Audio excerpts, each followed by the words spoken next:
It's an interesting time for business. Tariff and trade policies are dynamic, supply chains are squeezed, and cash flow, it's tighter than ever. If your business can't adapt in real time, you are in a little bit of hurt. So how do you get full visibility and adapt in real time? Over 42,000 businesses trust NetSuite by Oracle, your AI-powered business management suite. It brings accounting, financial management, inventory, and HR all under one roof. NetSuite is the #1 cloud ERP for a reason. It's your single source of truth, giving you the data and control you need to move quickly. Real-time forecasting helps you move into the future with confidence, and with AI built in, you can automate the busy work and focus on strategy.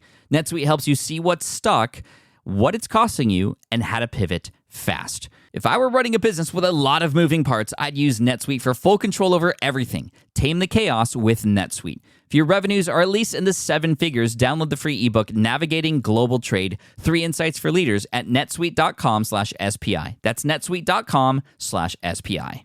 Congrats, your business is doing great. All your hard work is paying off, but you need help like now, and you have to hire fast. How can you hire amazing candidates quickly? Easy, just use Indeed.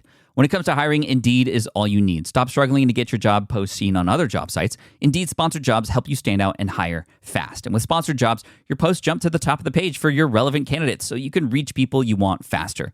And it makes a huge difference. According to Indeed data, sponsored jobs posted directly on Indeed have 45% more applications than non-sponsored jobs. One of the things I love most about Indeed is that it has one of the largest databases of job seekers, giving employers access to a wide range of candidates. And with job alerts, I get notified when new candidates apply.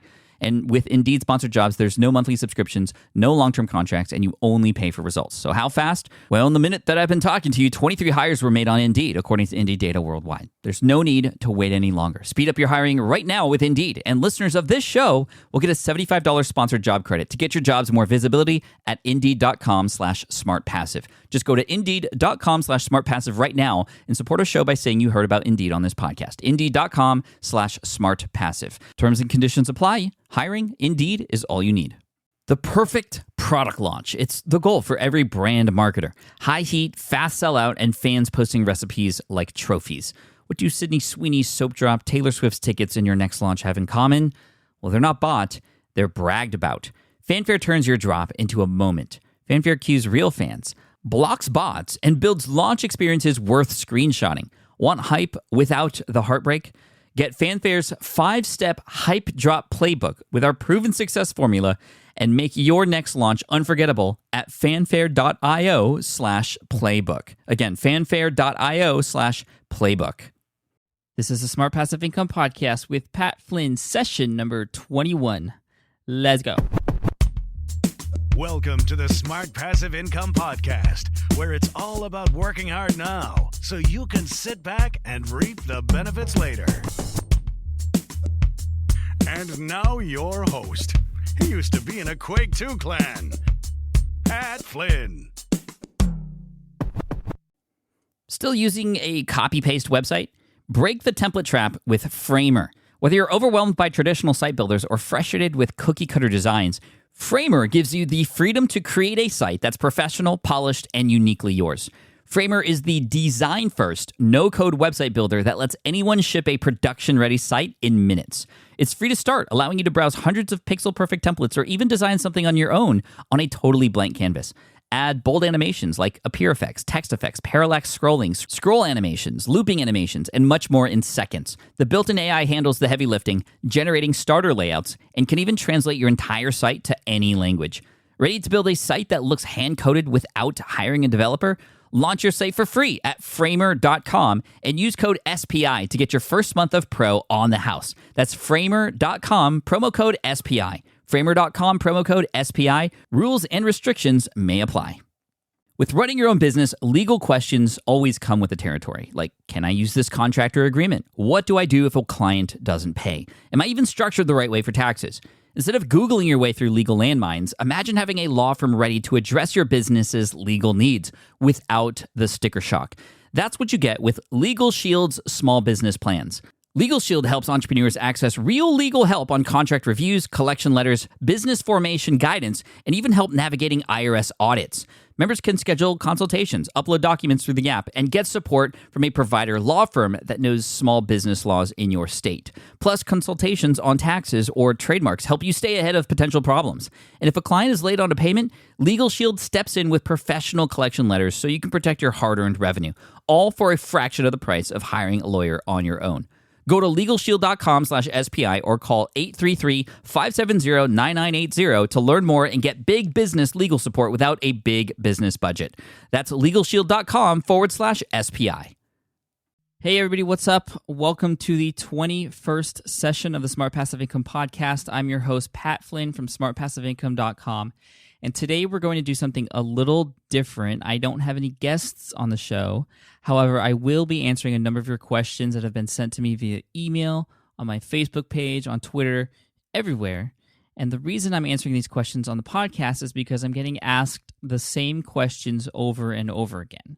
And to follow some of my own advice and do things the smart way, I'm using the power of podcasting to answer some of the more commonly asked questions, which may be questions that you have as well. And as a result, I'm able to help and reach more people at the same time. And additionally, I'll probably decrease the number of emails. And anytime someone does ask me a question I've already answered on the show, I can simply point them to this podcast episode where that question was addressed. So there's a wide range of questions, both for beginners and more advanced online marketers here.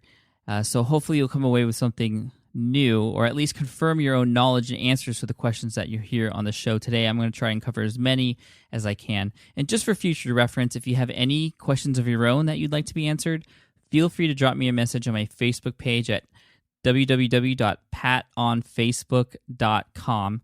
Even if you don't have a question, you just want to say hi, that's cool too. I love interacting with the SPI community there, and we're quickly approaching 10,000 fans, so you'll definitely be in good company. So, okay, let's get to the questions right away. The first question is coming from Rebecca. She asks, "Hey Pat, I hope you can answer this one for me. I have read and listened to everything I can get my hands on for the past few months, and the more I know, the more apparent it is to me that I don't understand some of this stuff. For example, I want to purchase my domain names for my new businesses online, and all of the formulas I've read about it are confusing and scary to me, even though I've dived in and tried to figure it out. Is there a super simple formula that a newbie can have to finding the perfect domain name?" So that's a great question, Rebecca. Thank you for that. And this is something a lot of people who are just starting out worry about, because it's really one of the first sort of quote official things that you do. You know, you're buying a domain name, so you really want to pick the right one. So first of all, I applaud you for being concerned, Rebecca, about your decision, because it's definitely something that's very important. So I will be a little over the top with my answer here. And the actual formula will depend on the actual type of website that you're trying to build. For example, if you're building a niche site, a site that is very specific for a smaller piece of a larger market, then the formula is very simple. With niche sites, the whole idea is to pick a market and a keyword related to that market that people are searching for, that is not too competitive, with the whole goal of building a site and getting to the top spot in Google. Typically, the top 3 is where you want to be. And the formula is this. After you've chosen your keyword, you want a domain name that matches exactly 100% what that keyword is. If my keyword is backyard hammocks, I want my domain to be backyardhammocks.com. That's called an exact match domain, and it gives you a lot of extra weight in Google. I've seen sites with an exact match domain rank on the first page with only 1 or 2 pages of content and no backlinks or links from other sites. So an exact match domain with a .com is best. If you can't get the .com, then the .net and the .org are next best, or next best in line. If you cannot get an exact match domain, which is really often the case, then you can add a modifier to the keyword. So if the keyword is backyard hammocks and the .com, the .net, and .org are already taken, I could add a letter to the front or back of the keyword, which is the next best thing for the search engines. So for example, ebackyardhammocks.com or ibackyardhammocks.com or backyardhammocks.x.com.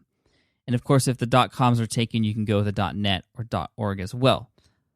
But, and this is a big but, the thing is, although niche sites are generally built to please the search engines, and I really want to emphasize this point here, it's really the people who visit your website ultimately that matter. If you build a site and it ranks high, but it's not interesting, there are too many ads on it, it's slow to load, people are going to leave. And then really, what's the point of ranking at the top of Google anyways if you don't please your readers? So we're building sites for people here, for people. And the reason I bring this up and I emphasize it so much is because although, ebackyardhammocks.com is kind of second best, it's second best for the search engines, but not necessarily for people. It doesn't really make sense. And if I saw a site that was this or keywordx.com or whatever, I'd probably be a little turned off by it. It doesn't sound very professional. And maybe it's just me because I'm in this business, but to me, if you cannot get an exact match domain with a .com, a .net, or a .org, just add one modifier that actually makes sense. And each letter does make a difference. It decreases the what they call the keyword density of the domain name as a whole, but that doesn't really matter quite as much as people make it out to be. So pick something that makes sense. So quality backyardhammocks.com, backyardhammocksdepot.com, bestbackyardhammocks.com, backyardhammocksreview.com. So I hope that makes sense as far as niche sites are concerned. It's a pretty simple formula. Now, if we're talking about a more authoritative site, something that's going to be bigger than a niche site, and you're planning to build a huge brand around it, then the formula is going to be a little different. ebackyardhammocks.com isn't very brandable, and neither is really backyardhammocksreview.com. So some bit of creative thinking has to be done to get it right, depending on where you want to go with it. And if possible, I always love to see a domain name that has whatever the site is about in the actual domain name. And I love this for two reasons. First, new visitors will immediately know what your site is about, even before they get there, which is huge. I mean, some companies have weird names that you hear for the first time, and you're like, what's that about? One website that comes to mind is squidoo.com. If that's your first time hearing Squidoo, you're probably like, what's that about? And really, it's just a type of blogging and article writing platform, but you wouldn't know that unless I told you, which I just did. Now, the site is successful, and it is a cool, memorable name, which we'll talk about later, which is why it works for them. So you don't have to use the name of whatever it is your site about in your domain, but I always encourage it. So some examples are problogger.net, which is a site by Darren Rose about professional blogging.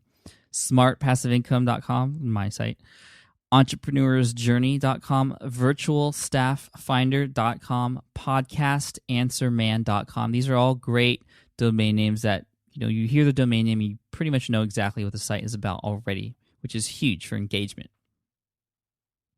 Now, second thing to realize is, another reason I love domain names that include what the site is about in the actual domain name is because it helps with search engine optimization big time. So let's take my site, for example, smartpassiveincome.com. Passive income is in the domain name. So it helps me there just, because that's what my site is about, and it helps, sort of like with niche sites. But in addition to that, when other websites or people link to my blog, they're more than likely going to use the word smart passive income when they link to me.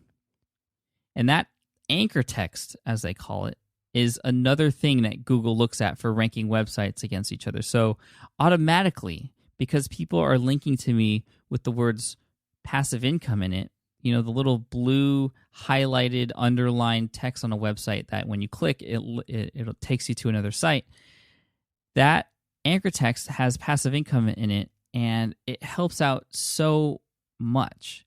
And, as a result of this, without even knowing much else about search engine optimization, I kind of got lucky when I chose my domain name because I did have passive income in my domain name, but I was able to get the Smart Passive Income blog to number 2 in Google for passive income, for the keyword passive income, and that keyword brings me nearly 5,000 visitors a month, which is awesome. So another perfect example of this strategy is many of you have heard me talk about Sterling and Jay before from Internet Business Mastery at internetbusinessmastery.com. You kind of know what that site is about already, and their target keyword is internet business, internetbusinessmastery.com, and they're ranking on the first page for internet business, which is a huge keyword, very highly searched for, more so than passive income. So that's really smart on their part, and they didn't really tell me to do that when I was a part of their academy, but maybe it kind of subconsciously I just figured that out based on their example. So I don't know. So that's one option, including what your site is about in your domain name. Now, another thing you could do is make your actual name, your actual name, the domain name. And a lot of people do this, and this is for those people who want to build a website where they become the brand. The person is the brand. So you have something like chrisbrogan.com or Gary Vaynerchuk, author of crushit.com. It's just garyvaynerchuk.com. And johnchow.com.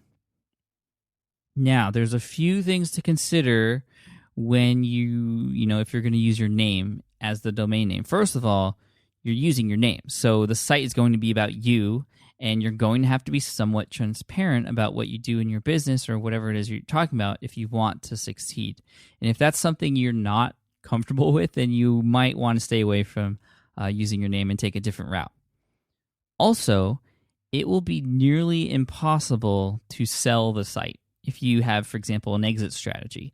It'll be hard for John Chow, for example, to sell his website to anyone because, well, he is his website. He is johnchow.com, and without him, it's not really going to work. So those are some things to think about. Another option is to just pick something catchy, really catchy that really isn't going to explain what the site is about, but it's unique enough and memorable enough that if it does gain any exposure, that's not going to matter, and people will understand what it's about just from word of mouth and hearing about it on the blogosphere and on the internet. And again, you're trying to create a brand here. So I already mentioned one website, squidoo.com. That's a great example. And that website was actually created by Seth Godin, renowned author and marketing extraordinaire. So he knows what he's talking about. Squidoo.com. Now you'll probably never... now if you ever hear squidoo.com, you know where it comes from because it's such a memorable kind of funky name. Other examples, and I'm sure you've heard of these before, google.com. If you hear Google for the first time, you're probably living under a rock, but besides that, you wouldn't really know what it's about. But now, it's a worldly known brand, and we all know what it is, and Google has just created this huge brand around itself. Yahoo.com, Amazon.com. Those are probably the most well-known examples I can think of off the top of my head. So to finish off this question, here are 5 things you should consider when choosing a domain name, no matter kind of what strategy you have to go along with it. Number 1, it shouldn't be too long. It's harder to remember, and the more letters there are, the easier it is to mistype. So it shouldn't be too long. That's rule number 1. Number 2, try to stay away from numbers. And I say this because if you tell someone your site is at 241hammocks.com, is that 2 written out? Is it the number 2? What about the 4? Is it 4 like F-O-U-R or F-O-R? It gets really confusing, and you don't want to explain yourself every time. So I always tell people to just stay away from using numbers in their domain name. Of course, there are exceptions to all of these rules, but I'm just kind of giving you the stuff to think about to give you the best chance. So, number 3, don't use dashes in your domain name. A lot of people add dashes to get, an almost exact match domain. If their exact match domain is taken, they just add dashes, and that kind of gives them an exact match domain. But really, they don't do any good. And if you're explaining your brand to someone, and you have to say dash every time, it just gets really annoying, and it looks a bit awkward too. And as far as Google's concerned, I don't think dashes are in your favor. I think having an exact match domain without dashes is more powerful than having it with dashes. And I think having modifiers on your keyword domain is a lot more stronger than having dashes as well. There's some argument there, but that's my opinion. Now, number 4, there are other domain extensions out there. Many of you probably heard these before: .info, .cc, .biz, .tv, etc. I just stay away from them altogether, and the reason is because .com, .net, and .org are more popular.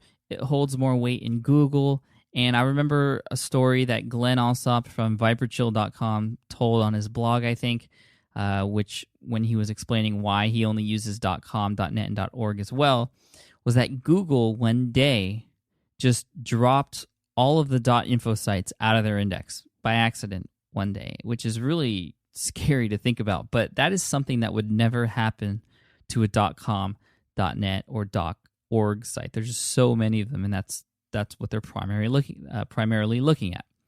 And finally, just use common sense when you're choosing your domain name. If you write it out and you feel it's going to be easily misspelled when people hear it, or it's just too difficult to type in, or it doesn't really fit your brand well, keep searching for one that works.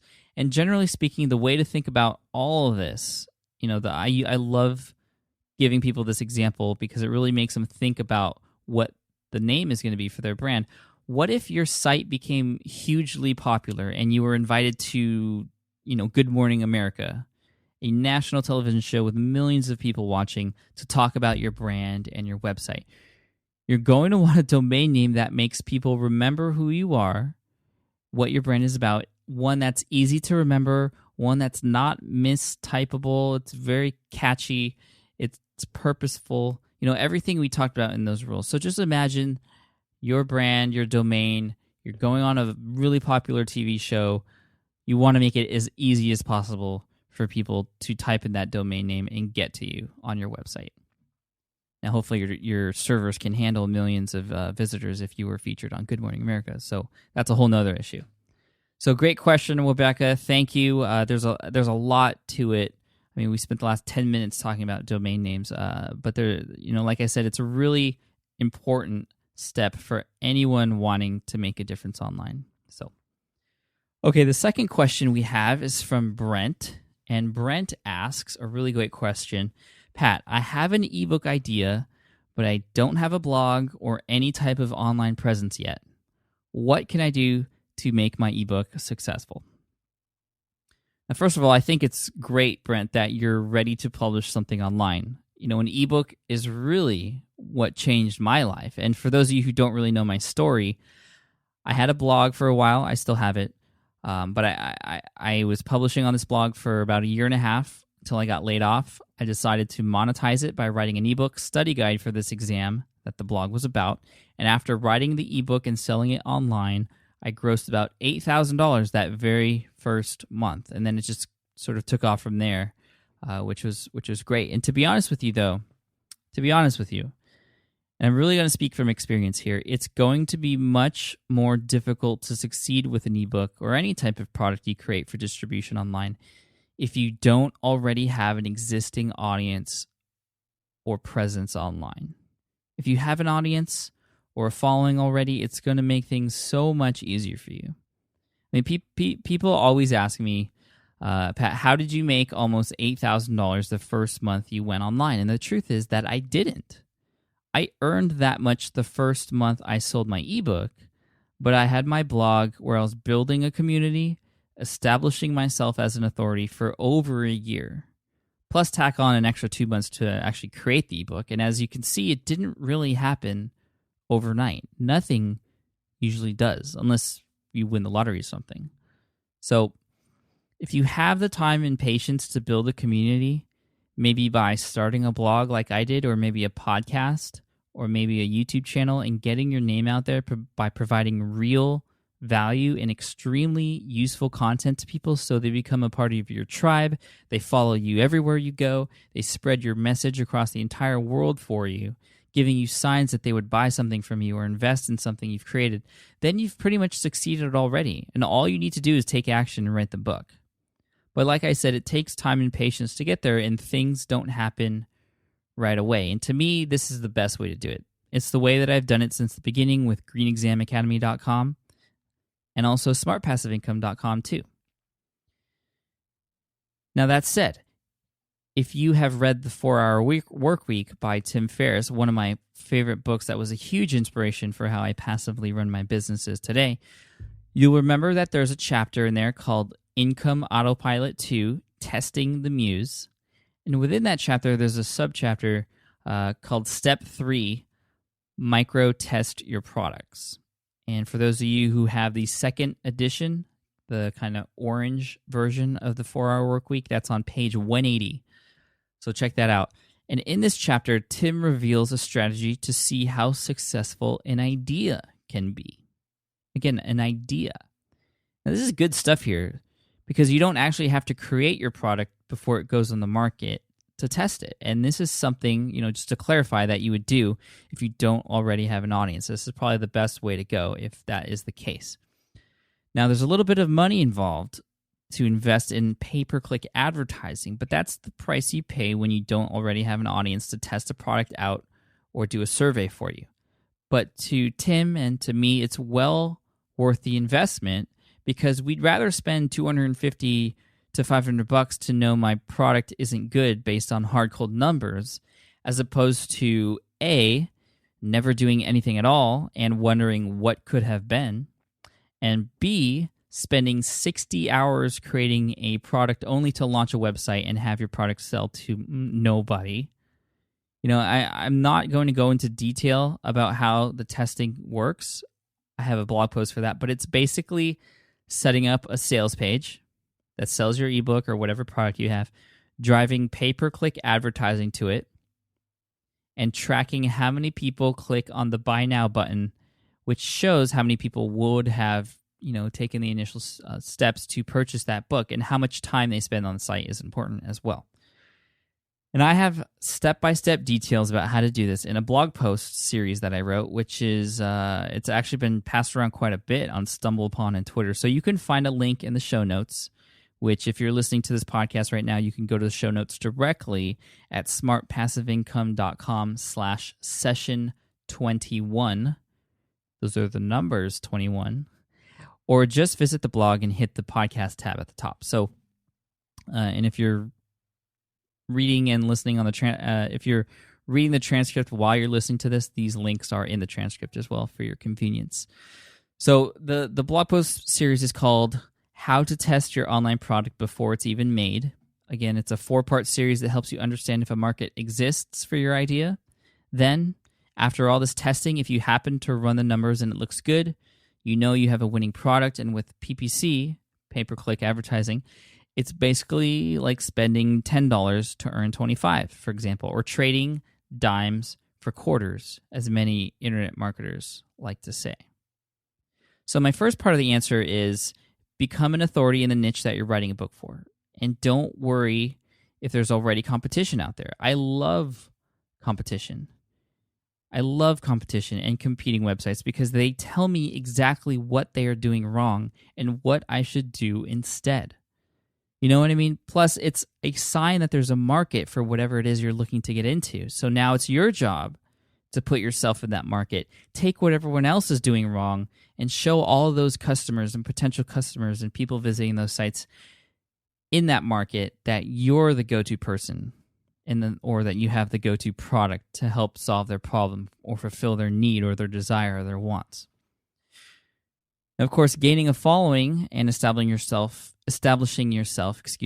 in an existing niche is easier said than done, and it takes time, but it's not impossible, and the rewards can be very, very fruitful. I mean, to give you a perfect example, I wasn't the first person to talk about making money online, but here I am today with the Smart Passive Income blog.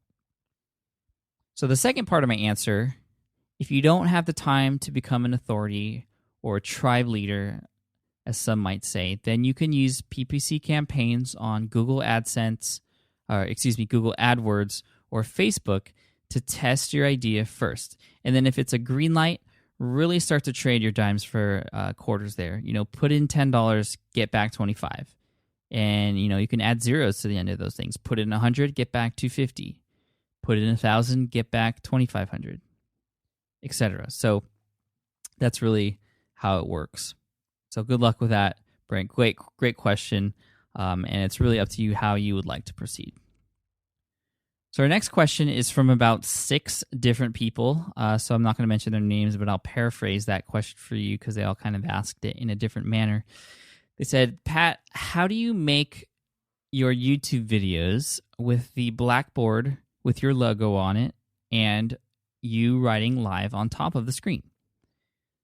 Now, this is actually my most frequently asked question. And I address it in my email newsletter, but I get asked so many times that I decided to put it into this podcast because I think it's really helpful and it will help you out. And knowing that it's my most frequently asked question, it makes me feel really good because it means I'm really engaging my audience with my videos, and it's a technique that not a lot of people are doing.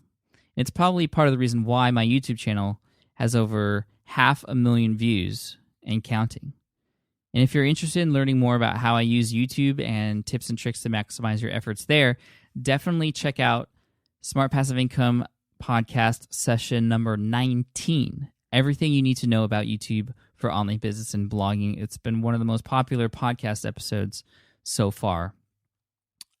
So anyways, if you haven't seen one of these videos before, I'll put a link on the blog so you can check one out. But basically, when you hit play, there's a screen that looks like a Blackboard. It has my logo on it, some color to match my website to keep branding consistent, and it has my URL as well.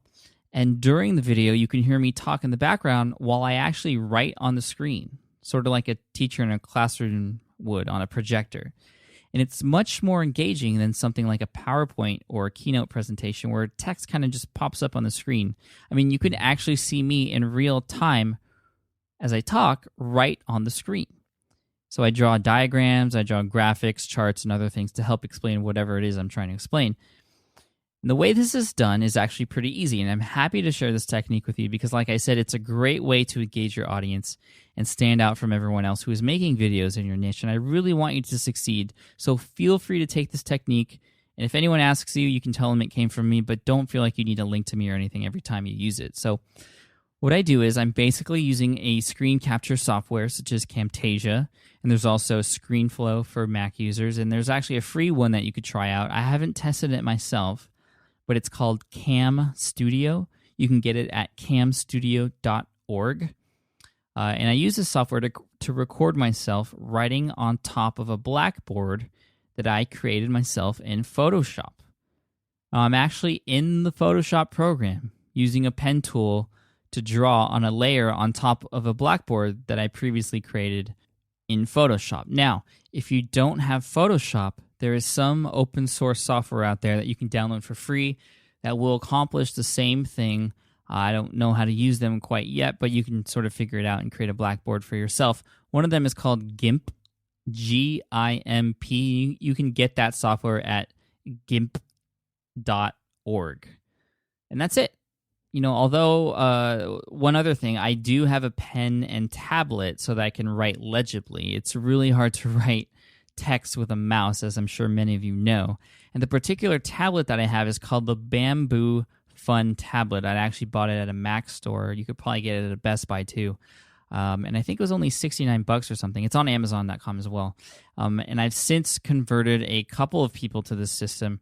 I know Cliff Ravenscraft from Podcast Answer Man is already using the pen tablet Photoshop thing I just went over.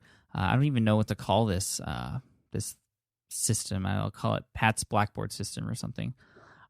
He's using it, and also David Risley, I believe, is using it in some of his membership site programs, which is really cool. So good luck with that. If you have any additional questions about how that works, just quickly head on over to patonfacebook.com and ask quick questions so you can make sure you get the right stuff for that.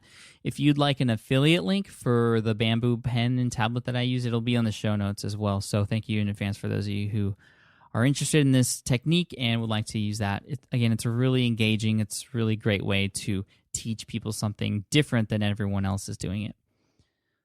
So this next question, which I believe will be actually my last question, because we're actually already at the halfway mark, or the 30-minute mark, which is crazy. I didn't think I would spend this much time answering each question. So this will probably be my last question for today. A question that I know a lot of you have out there because you are doing niche sites.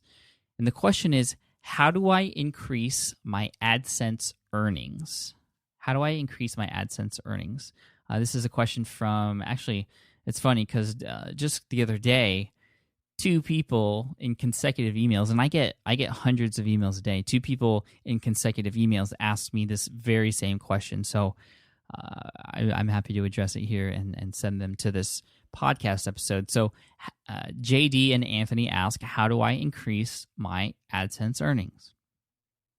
Now, I don't care what anyone else says. I actually love Google AdSense. It provided me with my very first dollar online way back in 2008 when I first began to monetize greenexamacademy.com, when I first put AdSense on that site before I wrote my ebook. And today it's the income vehicle for my security guard training niche site at securityguardtraininghq.com, which is now generating over $1,000 a month in AdSense revenue alone. It's pretty incredible. And the cool thing is that if you have a website that has traffic or visitors, all you have to do is put Google AdSense on your site, which is done by just dropping a little piece of code into your site within your posts, pages, and your sidebar, wherever you'd like. And ads are automatically generated and appear in those areas that relate to the content on the page that they are on. I understand that a lot of people don't like advertisements, and that's totally understandable. But if done correctly, AdSense can actually enhance the quality of your site because the ads should be relevant to whatever it is you're talking about. So it's more like a resource instead of an ad. So that's why, you get clicks, and every time someone clicks on those ads, you get paid. Now, AdSense is great for starting out because, like I said, it's easy to set up, it's free, and you can begin making money right away. However, there are three things that we need to look at to give ourselves the best chance to make the most money with AdSense. And the first and probably most important thing to understand is the kind of content on your site, what your site is about, and primarily the target keyword that is on your site. So you see, your earnings from AdSense actually don't come from Google. Google just doesn't pay you out of nowhere. Although they are the ones that cut you the check or, directly deposit that money into your bank account. The money originally comes from those who are paying Google a certain amount of money per click. Advertisers. If, for example, a particular keyword an advertiser is targeting costs $1 per click and that ad gets clicked, they give Google $1 and you get a small piece of that for hosting the advertisement if it was on your site. And it sounds simple enough, but the thing is, not all keywords are created equal. Some keywords are worth way more than others. Some keywords, such as keywords on securityguardtraininghq.com, like security guard training and armed security guard training, they have a cost per click in AdWords of about $2.50. And although I've seen it go up to $4 at one time, so it's a good amount of money. That's actually fairly high. Other keywords that aren't very competitive on the advertising front, they may only cost that advertiser 20 cents per click, in which case, in the end, you wouldn't get quite as much money. 50, I don't know what the exact percentage breakdown is, and it varies each time, but, 25% of $4 is a lot more than 25% of 20 cents. And this is why some sites that get thousands and thousands of hits per day may not make as much with AdSense as a site with less traffic, but it targets a better, more commerciable, is that a word? A more commercially viable keyword. So part of the work needs to be done before the website goes up or before the topic or niche is even selected. And this is where keyword research comes in. You can use a tool like the Google AdWords keyword tool to not only see how many people are searching each month for a particular keyword, but also how much the average cost per click is for that keyword for an advertiser, which will give you an idea of how much you may potentially earn per click. You don't want to pick the ones that are just 20 cents. You want to pick the ones that are much higher, which means there's a lot more advertisers that are paying for that, which will help you even further because that probably means there's more of a market. It means there's potential companies out there that you could work with and maybe partner with and become an affiliate for. You got to do the proper research, people, before you choose your niches and start your websites, especially for niche sites specifically.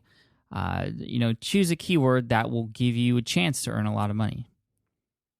So this next kind of idea as far as increasing AdSense income is sort of obvious, but in order to make money with AdSense, you need to have some kind of traffic coming to your site. And the more traffic that comes to your site, the more money you can make, obviously. So also, the more targeted your traffic, the more you can make as well, since those particular people would be interested in the topic more so than if you just went on Fiverr.com, Fiverr.com, and you bought 2,000 visitors to your site. I would not recommend that. And the traffic from sources like that are just terrible. They don't do anything for you. There's a low average time spent on site. They don't click on anything, and you want to help people who are actually interested in whatever it is you're talking about. You don't want to pay for traffic like that. So search engine traffic, however, is very targeted, and that's where most of the traffic for these little niche sites come from. That's where we want the visitors to come from, is from Google and Yahoo and Bing. So I could talk for days about traffic generation strategies, but I think we'll talk about that more. We'll kind of dedicate that to its own podcast session. I know we've talked about traffic previously with Corbett Barr in one of the earlier episodes, Corbett Barr from thinktraffic.net. Maybe I can bring him back on and we could talk more about traffic in a future episode. So we'll see. I'll try to get him on. And lastly, you need to have optimal placement and settings for your particular AdSense ads. And although there are certain strategies in regards to ad placement and stylization and settings for your AdSense ads that tend to work better than others, the truth is that every website is different. And it's up to you, the website owner, the person putting AdSense on your site. It's your job to test as much as possible and see what works for you and your website. The optimal settings I once had on greenexamacademy.com, for example, they are not the same as they are on my site at securityguardtraininghq.com. The overall strategies that tend to work for me are, and here's a bunch of them. A, place one medium or large rectangular block of ads, and you can choose the different kinds of ads that you want when you're going through Google AdSense, but one medium or large rectangular block of ads in the first part of your posts and pages. And you can easily add ad blocks anywhere. Some people put them in by hand in every single post, but there's actually a WordPress plugin out there that will make things a lot easier for you. It's called Advertisement Management. Don't get it confused with Advertising Manager or Advertising Management. It's Advertisement Management. That's the name of the plugin. You can get it in your plugin directory in WordPress. And this basically allows you to put ads wherever you'd like. It's really easy to use. And this particular ad placement, the one in the first part of every post and page, the medium or large rectangular block, this is the one that earns me the most income. And I actually have it so that the ad is justified to the right, so that the text of the post or page wraps around the ad on the left-hand side. And there's a little bit of coding involved to make this happen. You kind of add it along with the script that Google gives you from Google AdSense in your advertisement management plugin. And I'll post a small text file for you in the show notes that'll give you the code. I mean, it's a short piece of code, but it's kind of hard to explain on the podcast. And if you're reading this on the transcript, you'll see it right below this area. But yeah, I'll have that in the show notes so you can download that to make sure that your ads are kind of not by themselves, but within your text, which increases the click-through rates because they're right next to where people are reading, and so they're gonna have a better chance of seeing them. And by the way, I just want to give a quick shout out and thanks to a friend of mine, Spencer from nichepursuits.com. He actually helped me a lot as far as optimizing some of the ads on my security guard training site, which I immediately saw results from. So check him out if you have the time, Spencer at nichepursuits.com. He recently just posted his earnings. He's really big on AdSense, and I saw that he generated last month over $15,000 in AdSense, which is insane. I mean, I think my best month ever from AdSense was a little bit over $4,000, I believe, back in 2008. I'll have to check the reports for that. But Now, another strategy in regards to placement and stylization and your actual Google AdSense ads is to use the link text ads. Now, link text ads are specific ads that don't have descriptions with them, and they're just little text links. And primarily the one I use is, I believe it's the 728 by, I forget what the height is, by something small like 15 or something. So 728 by 15. It's a long horizontal one that can span across an entire site. And by placing these at near the top of my site, I was able to increase my click-through rate quite a bit and earn even more money from these particular link text ads. Now, like I said, it's different for each site, but for me, when I style my ads to have the same shade of color and font style as the text on the page that the ads are on, they always get a higher click-through rate. And now I've talked to other people and they've said differently, which is the reason why I said, you got to test this out. But the reason I say shade of color, not actual color, is that I don't make it exactly the same. I don't make the ads the exact same color as the text on the page. I have it, one or two shades darker if I'm not using black text. If I am using black text, I make it one or two shades lighter just so the ad sticks out, but it doesn't make the page ugly. It's not an orange ad on a site that's primarily black, and which would kind of make it kind of Halloween-y. So, I mess around with the sizes and fonts too, which I'm actually inconclusive about as far as the size and the fonts, because I'm still testing that variable as we speak. I'm always testing. It's very important. You're losing out on money if you're not always testing and trying to optimize. So this is why I know for me and my particular sites that by adjusting the shade of the color of the font just a little bit to kind of stand out a little bit but still sort of blend in, that usually works best for me as far as getting the highest click-through rate. Now, when setting up your ads, you also have the option to show picture advertisements in place of the text link type advertisements. And whenever I've enabled the images, I've always seen a dramatic drop in click-through rates and income. And again, this is something you have to test out for your own website in your particular niche. And I know I sound like a broken record when I say that, but test. You have to test. So the big lessons are to increase your AdSense earnings, do your homework and pick a niche that will give you the ability to earn more with each click. 2, optimize and do everything you can to maximize the amount of targeted traffic coming to your site. And 3, just test. Try different patterns, settings, fonts, types of ads, sizes of fonts, colors of fonts, shades of fonts, because even just an extra 0.5% increase in click-through rates can have a huge dramatic effect on your income in the long run. So I know I've only covered 4 questions, and I'm a bit disappointed that I only got to 4, but it's pretty crazy because I thought I was going to get through 10 or 12 of them. I have a list here, but I guess I just got a little too detailed with my answers, but I think that's a good thing because you can never learn too much about these types of things, and hopefully you came away with some answers or some tidbits or some tips and tricks that you can use for your own site and in your own business. And I would love to do more of these. I'll try to maybe keep the answers a little bit more concise, so I can get maybe 10 questions in each episode. So this is my first time doing this, so thank you for listening all the way through, and I really do hope you got something out of it. Maybe every 8 to 10 episodes I'll have a Q&A type of thing just like this, but I'll try to get more in there for you. So if you have any questions that you'd specifically like answered on the podcast, I'm collecting a database of questions. Obviously, I have a few here that I didn't get to today. So head on over to patonfacebook.com. Come say hi, shoot me a question.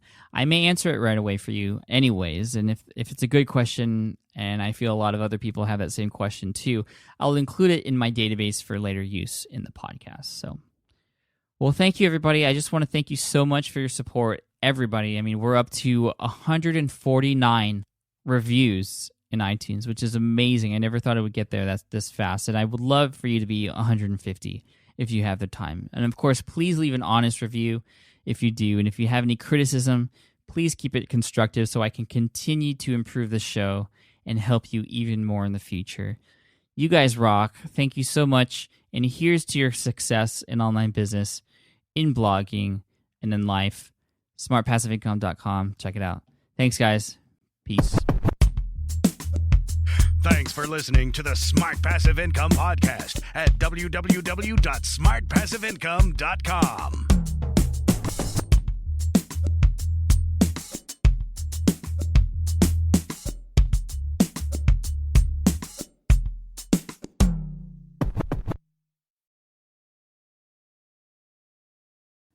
I get it. You want to grow your business, but selling at scale feels overwhelming. You're drowning in complicated funnels, creating different lead magnets, or constantly posting on social media. And that gets exhausting fast, especially when you're trying to sell to hundreds or thousands of people. But what if you could sell at scale with a simple, powerful quiz? A score app quiz or assessment asks your audience key questions and gives them instant personalized results based on their answers. Your audience gets to know where they are now and shows them the steps they need to hit their goals. You can set up a quiz in minutes using Score App's templates and have a powerful lead magnet that'll do the selling for you. The best part is your audience actually wants to take this quiz, and you build huge amounts of trust before you even make a single offer. No hard sales, no chasing leads, just value at scale. Get 50% off the first 3 months using the discount code SPI. Just head to scoreapp.com/SPI. Again, that's scoreapp.com/SPI. Have you dreamt about being your own boss, but still haven't made the first steps to making that dream a reality? Well, I get that. Starting a business can feel super overwhelming with legal forms, paperwork, finances. It's a lot. And that's why I'm excited to tell you about Taylor Brands. Taylor is a complete business builder designed to make launching your business simple and stress-free. You can register your LLC in just minutes, keeping your personal assets and the business assets separate from day one. From there, you get access to everything you need to get off the ground: legal documents, licenses and permits, invoicing and bookkeeping tools, and even a 100-day business coaching program, all designed to help you hit the ground running. You'll also get a free, personalized business plan, branding tools, and so much more. And of course, listeners of this show get an exclusive 35% discount to get started. All you have to do is head to taylorbrands.com/SPI. That's TAILORBRANDS.com/SPI. Stop dreaming, start building with Taylor Brands.